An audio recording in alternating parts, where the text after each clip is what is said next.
Students, आज हम second year की फिज़िक्स का चैप्टर नंबर 12 स्टार्ट करेंगे। चैप्टर नंबर 12 का नाम है इलेक्ट्रोस्टैटिक्स। इलेक्ट्रोस्टैटिक्स जो है वो दो वर्ड से मिलकर बना है, इलेक्ट्रो और स्टैटिक्स। इलेक्ट्रो का मतलब होता है चार्जेस और स्टैटिक्स का मतलब होता है रेस्ट। इसका मतलब ये हुआ कि इलेक्ट्रोस्टैटिक्स ऐसी स्टडी है जिनमें हम ऐसे चार्जेस के बारे में पढ़ते हैं जो कि रेस्ट की हालत में पाए जाते हैं। याद रखें, चार्जेस जो हैं, करंट जो है, ये दो तरह का हो सकता है। एक को कहते हैं इलेक्ट्रोस्टैटिक्स और दूसरे को कहते हैं इलेक्ट्रोडायनामिक्स। इलेक्ट्रोडायनामिक्स का क्या मतलब हुआ? जैसे इलेक्ट्रोस्टैटिक्स का मतलब है चार्जेस एट रेस्ट, वैसे ही इलेक्ट्रोडायनामिक्स का मतलब है चार्जेस आर मोशंस। क्योंकि डायनामिक्स जो है उसका मतलब क्या होता है? मोशन का मतलब ये हुआ कि हम इस तरह के दो चार्जेस, कैसे चार्जेस जो कि रेस्ट की हालत में है और एक ऐसे जो मोशन में है।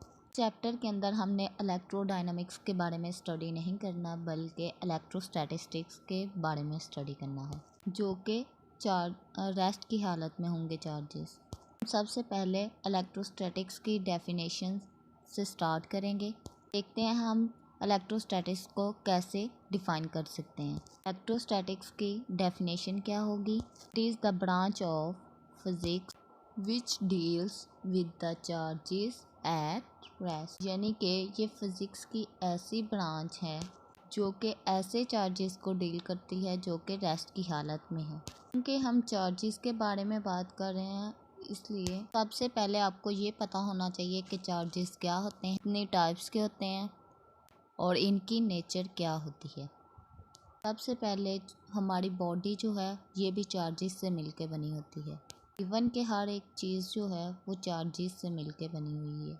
चार्जेस जो हैं वो बेसिकली दो तरह के होते हैं। अगर हम टाइप्स ऑफ चार्जेस के बारे में बात करें, हमारे पास चार्जेस की दो टाइप्स होते हैं। नंबर पॉजिटिव चार्जेस और नंबर 2 नेगेटिव चार्जेस। चार्जेस जो हैं इनकी हमारे पास दो टाइप्स पाई जाती हैं, पॉजिटिव एंड नेगेटिव। पॉजिटिव और नेगेटिव को हम अब मज़ीद डिटेल में देखते हैं।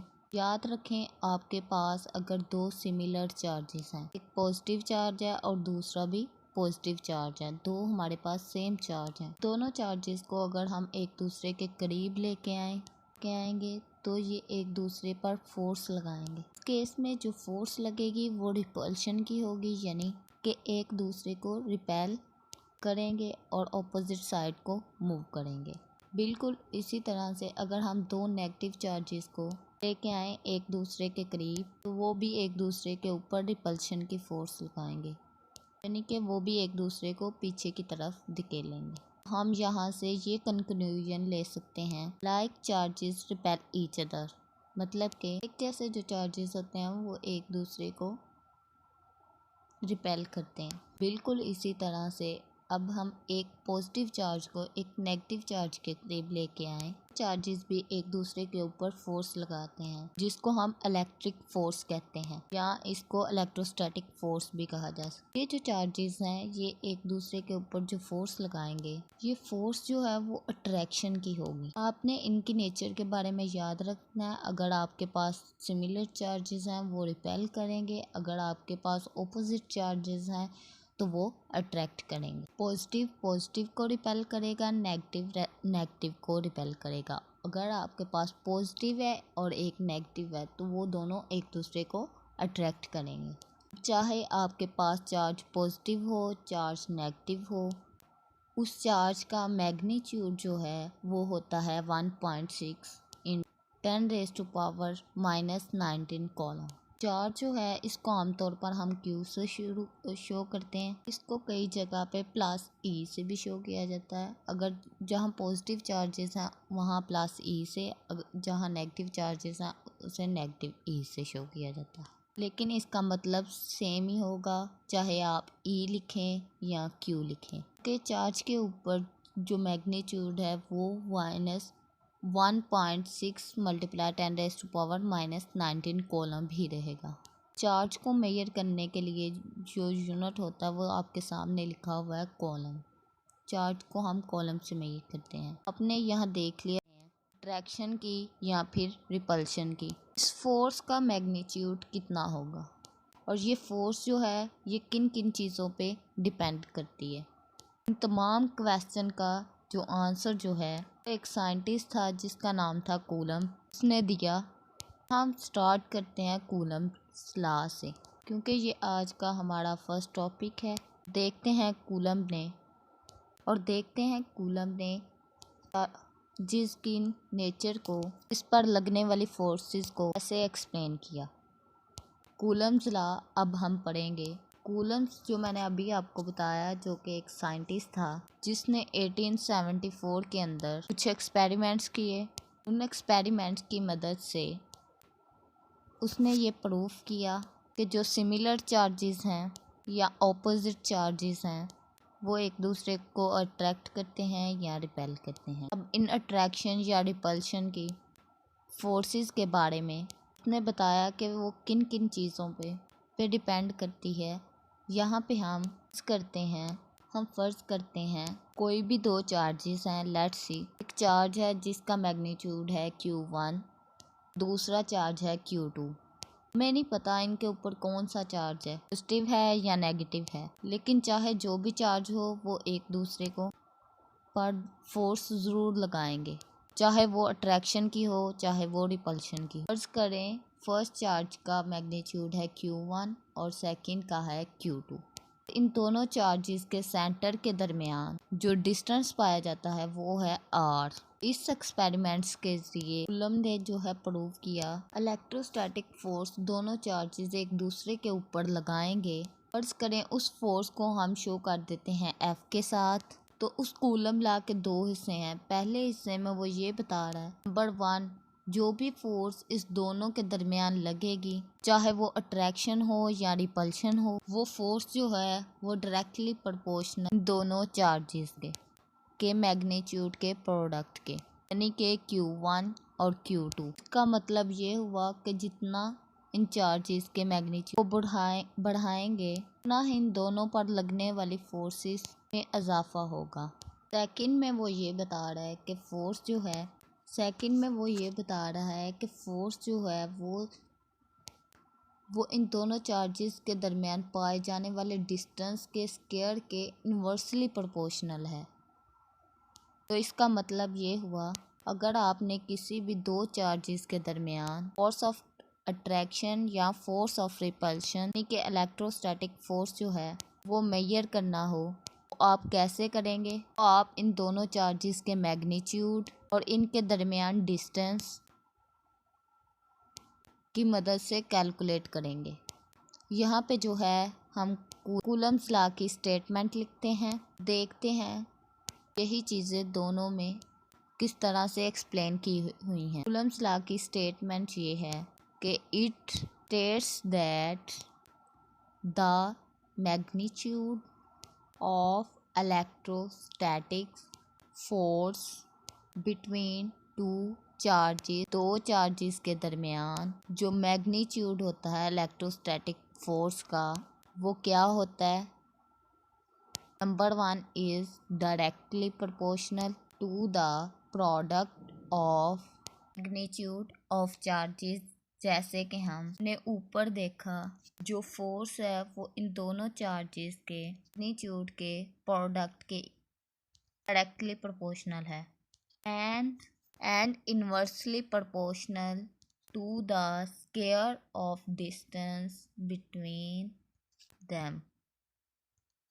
ये बहुत ही इजी सी स्टेटमेंट है। इसमें यही दो स्टेटमेंट के बारे में बता रहा है। जो भी इन दोनों चार्जेस के दरमियान इलेक्ट्रोस्टैटिक्स फोर्स पाई जाएगी, वो अट्रैक्शन की हो या रिपल्शन की, फोर्स जो है वो मैग्नीट्यूड ऑफ चार्जेस के प्रोडक्ट के डायरेक्टली प्रोपोर्शनल है और डिस्टेंस के स्क्वायर के इन्वर्सली प्रोपोर्शनल होती है। यहाँ पे हम दोनों फोर्सेस को मिला दें,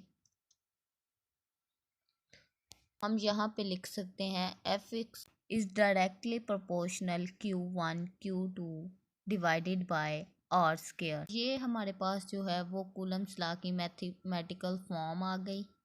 अब इस डायरेक्टली प्रोपोर्शनल के साइन को अगर हम मैग्नीट्यूड ऑफ चार्जेस के प्रोडक्ट के डायरेक्टली प्रोपोर्शनल है और डिस्टेंस के स्क्वायर के इन्वर्सली प्रोपोर्शनल होती है। यहाँ पे हम दोनों फोर्सेस को मिला दें, हम यहाँ पे लिख सकते हैं Fx is directly proportional Q1 Q2 divided by R square. ये हमारे पास जो है वो कूलम्स लॉ की मैथमेटिकल फॉर्म आ गई। अब इस डायरेक्टली प्रोपोर्शनल के साइन को अगर हम ख़त्म करना चाहें तो ये यहाँ हम कांस्टेंट से मल्टीप्लाई करेंगे, तो इस केस में हमें जो कांस्टेंट है वो मिलता है k। इस फार्मूला के अंदर F जो है वो है इलेक्ट्रोस्टैटिक फोर्स, जो कि Q1 और Q2 चार्जेस के दरमियान पाई जा रही है। R है दोनों चार्जेस के दरमियान पाया जाने वाला डिस्टेंस, और K है इसके अंदर कांस्टेंट, कूलम्स कांस्टेंट। बाकी चीज़ें जो हैं फार्मूला के अंदर आपको क्लियर नज़र आ गई हैं। फोर्स जो है दोनों चार्जेस के दरमियान है, और R इनके दरमियान डिस्टेंस है दो चार्जेस के दरमियान, और K जो है कूलम्स कांस्टेंट है। और इसमें हम K को देखते हैं K क्या चीज़ है। इस K को हम नाम देते हैं कूलम्स कांस्टेंट का।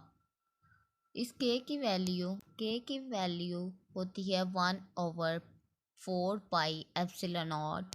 इस फार्मूला के अंदर आपको क्या क्या चीज़ें नज़र आ रही हैं। 1/4 पाई एप्सिलॉन नॉट फार्मूला के अंदर आपको 1/4 पाई, इसके अंदर कांस्टेंट है, पाई की वैल्यू होती है 3.14। एप्सिलॉन नॉट जो है अंदर एक कांस्टेंट है जो परमिटिविटी ऑफ फ्री स्पेस। अगर हम इस एप्सिलॉन नॉट के बारे में हम देखें तो एप्सिलॉन नॉट को हम कहते हैं परमिटिविटी ऑफ फ्री स्पेस। ये वाला जो साइन है इसको हम कहते हैं एप्सिलॉन, को हम कहते हैं परमिटिविटी, और ये जो ज़ीरो का निशान आपको नज़र आ रहा है इसका मतलब होता है फ्री स्पेस। इसका मतलब ये हुआ दोनों चार्जेस हैं उनके दरमियान हम इलेक्ट्रोस्टैटिक फोर्स मेजर कर रहे हैं, में हमने उसको फ्री स्पेस यानी खाली जगह में रखा हुआ, हम खाली जगह में उनके इलेक्ट्रोस्टैटिक फोर्स को मेजर कर रहे हैं।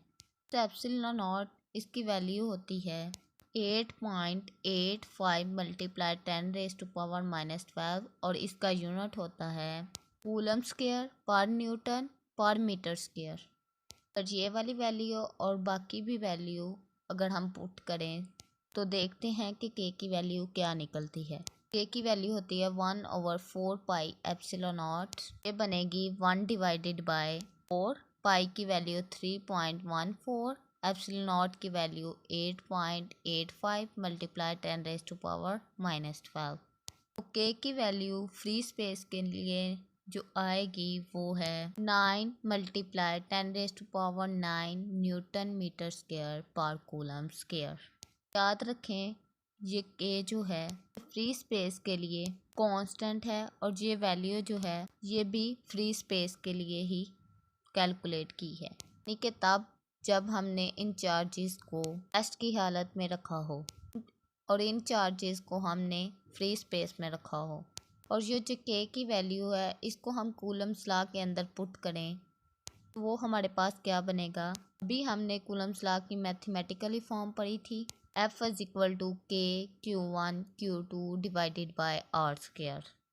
इस K की जगह पे अगर हम 1/4 पाई एप्सिलॉन नॉट पुट करें Q1 Q2 divided by R square, दोनों फार्मूलाज के अंदर कोई डिफरेंस नहीं है। तो हमने यहाँ पे K लिखा हुआ है और नीचे हमने K की वैल्यू ऐड कर दी है। तो ये हमारे पास है कूलम्स लॉ की मैथमेटिकल फॉर्म। आज का लेक्चर हमारा यहीं तक होगा। हम कूलम्स लॉ को ही मज़ीद आगे वेक्टर की फॉर्म और इफ़ेक्ट ऑफ वेरिएंस के बारे में देखेंगे।